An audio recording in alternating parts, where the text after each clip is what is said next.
안녕하십니까. 거꾸로 투자하는 쇼킹 부동산입니다. 매수 실종의 매도자 비명, 이번엔 다를까 시작해보겠습니다. 자, 서울 아파트 시장이 침체에 들어간 모습이 보이고 있습니다. 한 언론 보도를 볼게요. 집이 안 팔려요. 서울 아파트 매수 실종에 매도자들 비명, 이런 기사가 나왔죠. 얼마나 거래량이 줄어들었나 봤더니 2월에 3,853건을 기록을 했습니다. 자, 12월에 7,520건에 거의 절반 수준까지 줄어든 거죠. 일반적으로 5,000건 이하면 확실한 침체 신호라고 말씀드렸는데 침체에 들어간 건 맞는 것 같습니다. 지금 3월 거래량이 2,000건 정도 등록됐는데 이 추세가 이어지면 제가 볼 때는 3,000건대가 유지될 가능성이 있어요. 두 달 연속 거래 급감 상황이 이어질 것이다. 그것이 매수 우위 지수에서 뚜렷하게 나타나고 있습니다. 100 이하로 나타나면서 매수자 우위 상황이 지속적으로 강해지고 있는데 그 수치가 하루가 빠르게 점점 낮아지고 있다는 거죠. 거래량, 심리지수 등 선제지표 모두가 침체를 나타내고 있다는 겁니다.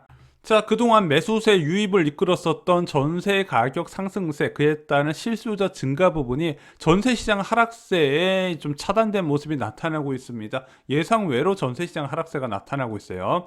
강남에 이어서 마포, 강동구, 그리고 위례나 동탄 이 신도시 같은 신도시까지 전세 가격 하락세가 전환되고 있습니다. 그런데 이게 12월 달, 1월 달까지만 해도 전세가 좀 안 나가네 싶었던 정도인데 지금은 와, 전세 안 나가서 큰일 난다 이야기가 나올 정도로 수요자가 뚝 끊겨버린 거예요. 자, 그런데 전세 시장 같은 좀 특수성이 있어요.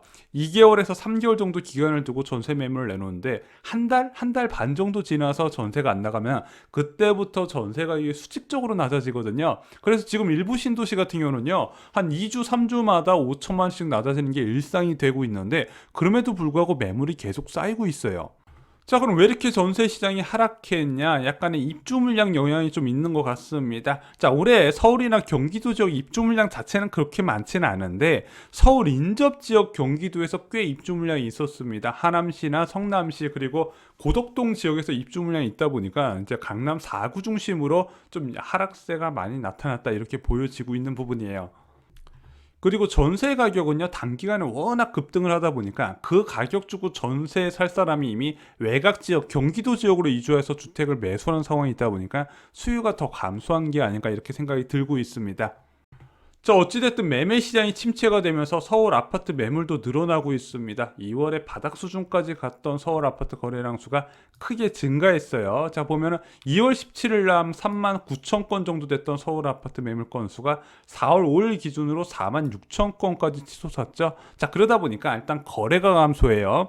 매물이 증가하게 됩니다. 그러면 그 매물 중에서도 나는 꼭 팔아야겠다는 사람, 급매물이 증가한다는 부분이죠. 왜냐하면 보통 이제 세제 규제가 강화되다 보니까 특정 시점 이내에 주택을 처분해야 되는 사람은 어느 아파트 단지도 꼭 있거든요. 그럼 그동안에 많은 거래량이 이루어지면서 그 급한 매물들이 다 소진됐다가 시간이 지나면서 그런 매물들이 계속 쌓이게 되거든요. 그럼 급매물로 그게 바뀌게 된다는 부분이죠. 그러면은 급매물이 발생할 때 빨리빨리 소화가 돼버리면 되는데 이렇게 한번 매수 심리가 위축되면 다시 살아나는데 오래 걸리거든요. 그러면은 급매물 간의 가격 경쟁으로 본격적인 주택가격 하락이 일어나는 겁니다.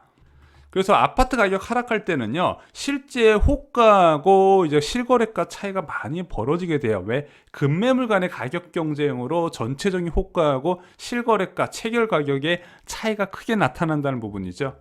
근데 그동안 꿈쩍 않았던 종부세, 양도세, 절세 매물이 4월부터 확실하게 늘어난 모습이 보이고 있습니다. 일반적으로 3월 말까지 시장이 많이 나오고 그때 소화가 안 되면 그냥 걷어들이는 게 일반적이었는데 이번은 4월 달부터 확실하게 늘어나는 모습이 보이고 있어요.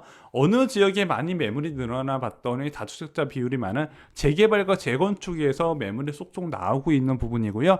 일반 아파트의 저층이나 비인기 타입의 급매물도 시장에서 저렴하게 나오고 있습니다. 그래서 저희가 지난번에 말씀드렸죠. 내부 뷰 검색에서 5월 잔금, 급급매 등으로 해서 최신 순으로 검색하시면요, 각 지역별로 시세보다 저렴한 매물을 찾으실 수 있다 말씀을 드렸습니다.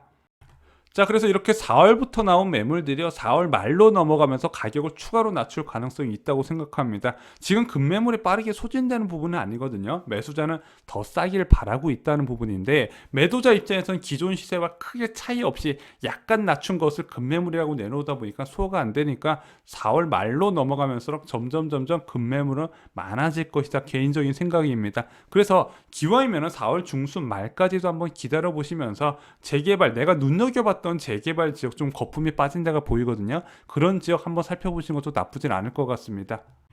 자, 하지만 이것이 대세 하락이라고 하기엔 일단은 좀 불안한 부분이 있어요. 왜냐면은 이렇게 거래 급감한 게 거의 매년 있었던 일이거든요. 그래서 2017년 매년 조정기를 겪었고 이게 진짜 바닥이다 싶었는데 항상 반등하고 올라갔다는 부분이죠. 그럼 왜 반등하고 올라갔었냐? 결국에는 금리적인 부분 때문에 매도자가 유리한 상황이 펼쳐졌다는 거예요. 2019년 초반만 말고는요, 대부분 매도자한테 금리가 유리한 상황이었다는 겁니다. 자, 지금 금리 상황 한번 볼게요. 지금 한국 소비자들이 생각하는 기대 인플레이션 한 2.1% 나옵니다. 자, 예금 금리가 얼마죠? 예금 금리 0.8%입니다. CPI 지금 1.5% 나오죠. 자, 예금 넣으면 손해된다는 느낌이 당연히 듭니다. 실질 금리가 마이너스 상황이기 때문에 솔직히 대한민국 일반 국민들이 10년째 국채 사지는 않잖아요. 그러니까 내가 당장 예금에 넣어놓을 수 없다 보니까 지금의 이자는 말도 안 되는 수준이고 자산으로 들어가야겠다 이렇게 굳게 마음을 먹고 있는데 이게 매수자뿐만 아니라 매도자도 굳게 생각한다는 거예요. 왜?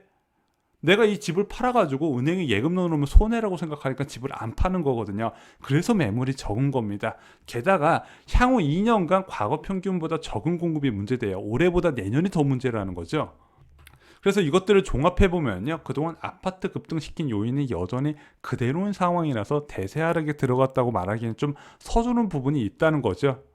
자, 그런데 흥미로운 통계가 발표됐어요. 5대 시중은행 가계대출 현황이 발표가 된 겁니다. 작년 말에 133.6조 원이었던 개인 신용대출 잔액이요, 올 3월 말에 135.4조 원으로 3개월간 신용대출 증가액이 1.8조 원으로 증가한 것이 나타난 거예요. 자, 근데 이게 왜 의미가 있냐? 2020년에 사회적으로 문제되었던 게 이 신용대출 증가세거든요. 비담보대출 증가세가 가계대출 증가세를 뛰어넘을 정도로 굉장히 급격하게 증가했던 게 문제가 됐었습니다. 그래서 월 평균 2조 원 수준으로 증가했었던 거예요. 5대 은행만 기준으로요. 자, 그런데 올해 1월부터 3월까지 1.8조 원밖에 증가했네. 작년에 한 달 증가치보다도 안 되네. 좀 여러분들이 이거에 대해서 주의 깊게 보실 필요가 있다는 겁니다.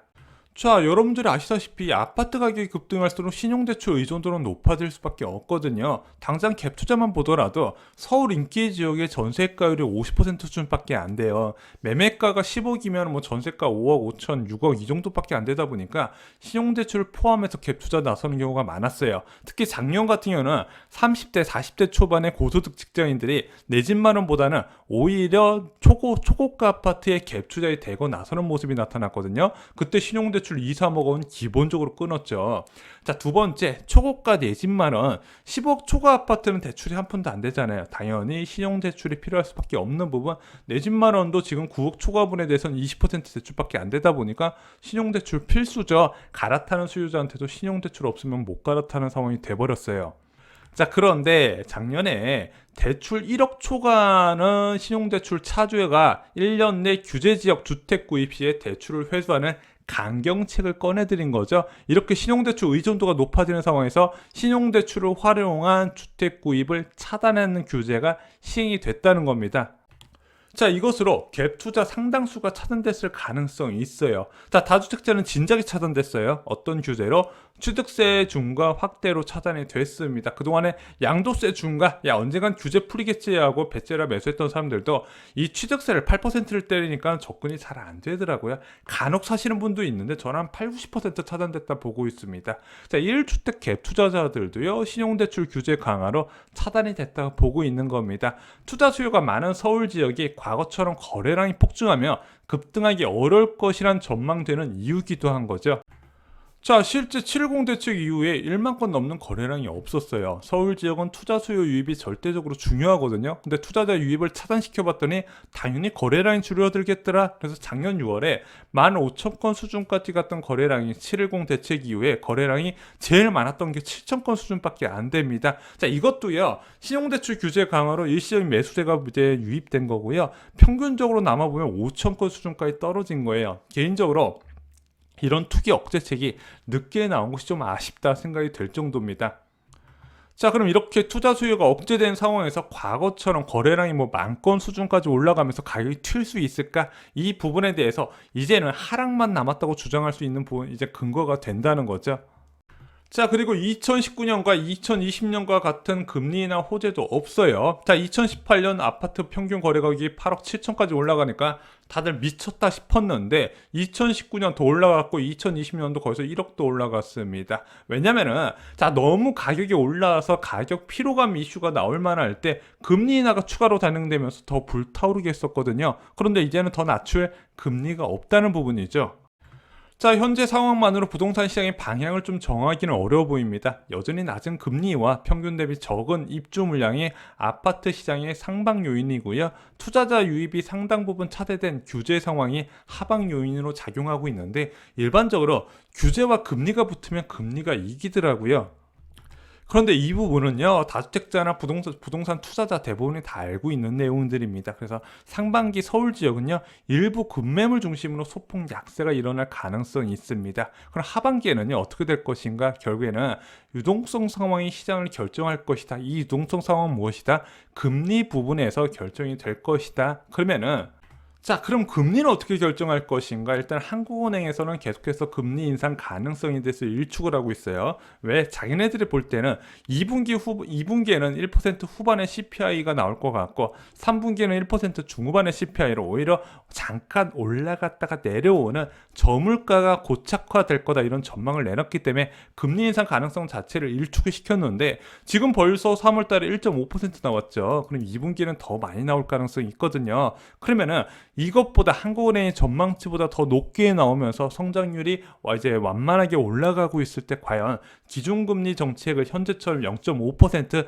부작용이 보이는 부분에서 그것을 유지할 수 있을까 쉽지 않을 거라고 보는 부분이거든요. 그래서 저는 개인적으로 10월과 11월 달에 인상 가능성을 보고 있는데 보통 이런 식으로 금리 인상할 때 하루아침에 시장이 예상을 뒤엎고 금리 인상하는 경우는 잘 없어요. 깜빡이를 킨다 해서 한두 달 전에 미리 알려주는 스탠스를 취합니다. 그 스탠스가 나왔을 때 부동산 시장이 상승 요인이 제한되고 좀 이제 약보합 형태로 갈 가능성이 있고 추가적으로 짧은 기간 내에 추가 인하가 진행될 경우에 그것을 고점으로 우하향이 지속될 가능성이 있다고 보고 있습니다. 자, 그래서 여러분들이 앞으로 물가 상승률에 주목을 하셔야 된다 여러 번 말씀드렸고 저희도 물가와 관련된 자료를 자주 올려드리고 있습니다. 이상으로 쇼킹 부동산 마칩니다. 좋아요, 구독, 공유 꼭 부탁드립니다. 감사합니다.